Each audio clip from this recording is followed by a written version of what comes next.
na-disappoint kami kasi wala nang chance na makikita namin si Tatay Digong. Bali, nag-absent kami sa work para lang makapasok, magkaroon kami ng chance na makita namin si Tatay Digong. Yun, yung kanilang binigay na ticket is yung stub is good for ano lang talaga yung mga members lang yata or basta limited lang yun. Sana in-organize nila ng maayos yung events para kahit paano kami namang walang ticket or kaming supporters ni Tatay Digong is ano man lang sana makasilag kahit masilayan naman namin si Tatay Digong dahil supportan na rin namin sa kanyang PDP line-up candidates. Kaya naman, nagsialisan na lang kami dito. Ang sabi dito lang muna kami sa events na dito. So, nag-expect talaga kami guys na makikita namin si Tatay Digong. Kaya, pero pinaalis kami ng pulis. Pinaalis daw sabi na din yung mga pulis. Ayun o, naalisin na kami dito kasi bawal. So, ang point ko is dapat yung organizer ng events na ito, kung sino man yun, sana expected nyo na darating yung mga tao dito ng sobra-sobra kasi supporters tayo ni Tatay Digong eh.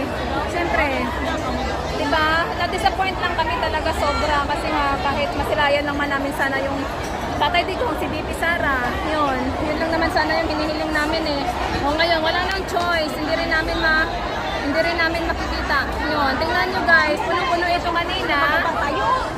Puno-puno yan ngayon. Ayun na, nagsialis na. Bakit nagkagano? Wala namang kasalanan ng mga sana man lang in-expect na nila na darating kami. Marami talagang pupunta dito. Alam naman nila yung stadium, hindi talaga kasya yun doon.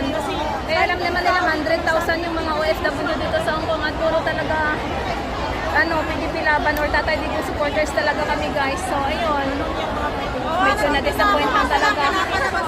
Nasaktan ako kasi nag-absent ako sa work ko para lang maka-attend talaga dito.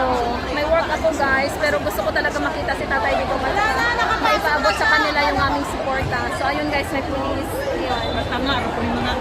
So next time, sa mga events organizer dyan, ang mga politiko, pag once na mag-aabot kayo ng rally or magdadaos kayo ng isang rally sa ibang lugar, ayusin nyo naman yung schedule nyo para naman yung mga supporters nyo hindi siya ma-disappoint. Yun lang yung masasabi ko.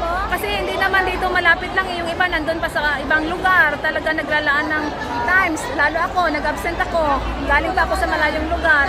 Tapos kahit man lang masilayan namin, kahit 1 minute, okay na yun sa amin, pero wala eh, pinalis lang kami. So ayan lang guys, yan lang yung masasabi ko ha sa mga organizer. Ayusin nyo yung schedule nyo kasi maraming naaabala.